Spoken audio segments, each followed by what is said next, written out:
In 1942, when 19-year-old Russell Danford traveled from small-town Ohio to a World War II recruiting station hours away, he could not have known that he was about to be part of a frontier in military history. He could not have known that he'd be one of over 16 million Americans fighting Axis powers across the globe. He could not have known that this war would see a massive shift in ideas. As women flooded the American workforce, industrial production increased by 96%, and military leaders adapted to a more sophisticated kind of warfare. But it was the idea of aerial interdiction that saw Danford and his bomber crew embark on the conquest of a new and dangerous frontier, the airspace 15,000 feet above enemy territory.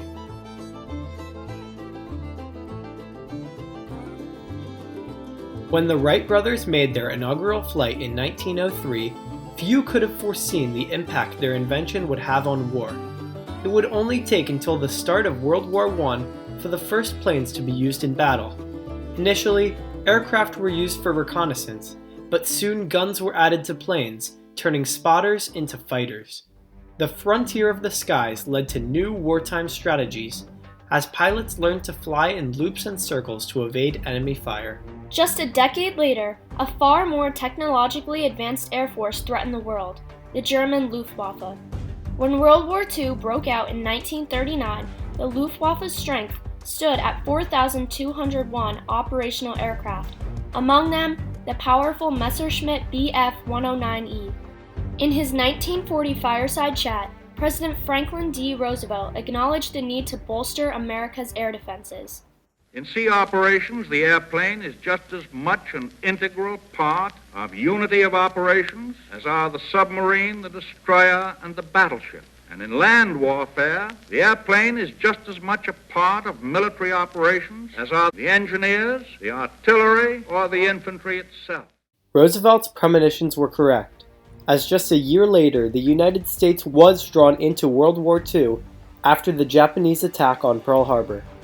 In the months after the attack, thousands of Americans rushed to enlist in the armed forces, including the newly formed Army Air Force. Among them was Russell Danford, who was inspired to enlist by both his desire to serve and the crisp white uniform he'd seen on a serviceman in his church. A serendipitous choice followed. When I went in to volunteer, there was a long line for the Navy and a long line for the Marines, so I got in the shortest line, which was the Army Air Force at that time. With no prior military experience, Russell soon rose through the ranks to become a turret gunner on a Douglas A-20 Havoc, a light to medium bomber that represented a significant advance in high-speed flight. A-20s and their use in aerial interdiction mark a frontier in military strategy. Military interdiction is defined as actions meant to delay, divert, or destroy an enemy's military potential before it can be used against friendly forces. In World War II, aerial interdiction utilized bombers such as the A-20 to target Axis infrastructure, preventing forces, equipment, and supplies from reaching the combat area where the enemy needed them the most. We would bomb roads and bridges and communication centers and things like that. In the Pacific Theater, the A-20 played a key role in the March 1943 Battle of the Bismarck Sea. During the battle, American and Australian aircraft attacked a Japanese convoy carrying troops and supplies to Lae, New Guinea. Most of the Japanese task force was destroyed, and Japanese losses were heavy. Never before had A-20 bombers been so destructive against naval vessels carrying critical Axis supplies. The battle marked a turning point in the war in the Pacific, as the attacks thwarted all Japanese hopes of reinforcing their troops in New Guinea. The A-20's use as a strategic bomber was also key to the Allied success in the European theater. There, a key strategist behind aerial interdiction was U.S. General Carl Spaatz. Despite opposition from his peers, Spaatz believed that it would be the destruction of the German synthetic oil industry that would stop the German war machine in its tracks. His opponents, however, believed that an Allied aerial attack on the French and Belgian rail network would best slow German reinforcements. In the end, Spaatz's air superiority campaign attacked both, and the lack of available oil crippled the forces of the German Luftwaffe, while attacks on rail networks prevented the shipment of coal to the German industrial forces.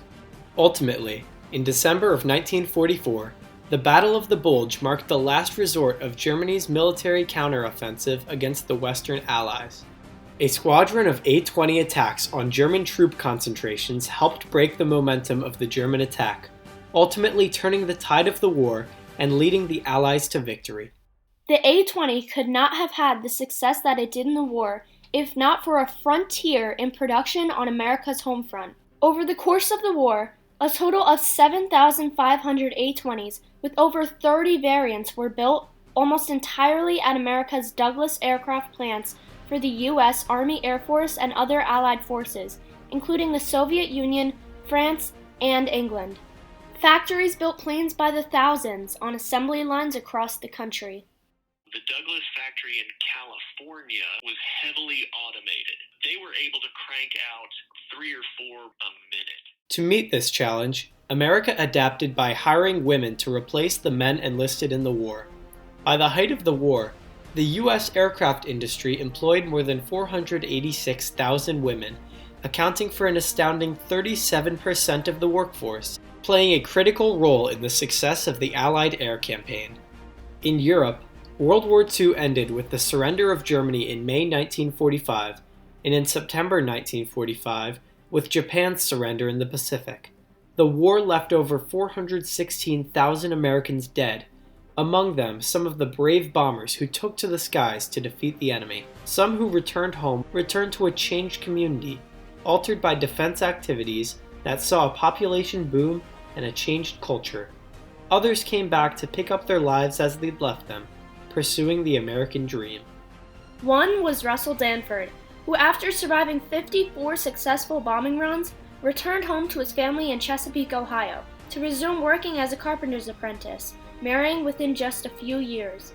As for the Army Air Force Russell and his crew left behind, it soon became its own entity with the establishment of the United States Air Force in 1947, marking yet another frontier in military history.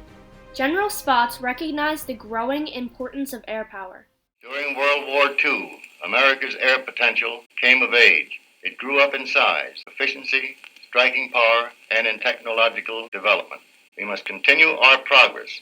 In the coming years, the use of the A-20 in aerial interdiction died out, with production ending in American plants and a transition to more advanced radar technology in Vietnam. I think the radar control was the biggest part. When you're flying 350 miles an hour at 30,000 feet and you're getting adjustments for add 5 or decrease 5 miles an hour, that's pretty precise bombing.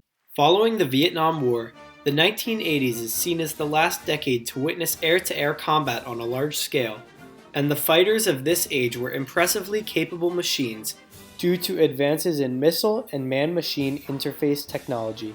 At the turn of the 21st century, high-speed computing led to precision-guided weapons in the war in Afghanistan, which multiplied the power of aircraft tenfold compared to its predecessors. One of the big advantages you have in today's fight is precision munitions, right? So I don't need a big bomber with a large bomb load to take out a target. An MQ-9 or an F-16, all going to drop the same 500-pound GPS-guided weapon. Looking back to the days before precision-guided weapons, it cannot be stated that the A-20 bombers used in aerial interdiction alone won World War II for the Allies, but it did change the tide of the war, and it most certainly would not have been won without it.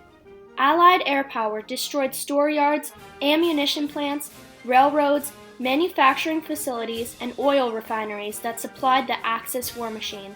Brave pilots traversed foreign terrains, testing new aircraft and bold strategies, marking a frontier in aerial warfare. American civilians adapted to new roles. As women and minorities worked in factories, new manufacturing strategies were implemented, experts researched more efficient aircraft designs, and military strategists developed new ways of bombing. In the end, however, it was the sacrifices made by these pioneers of the air, traversing enemy airspace with perseverance and grit, that is a significant triumph of this frontier in history.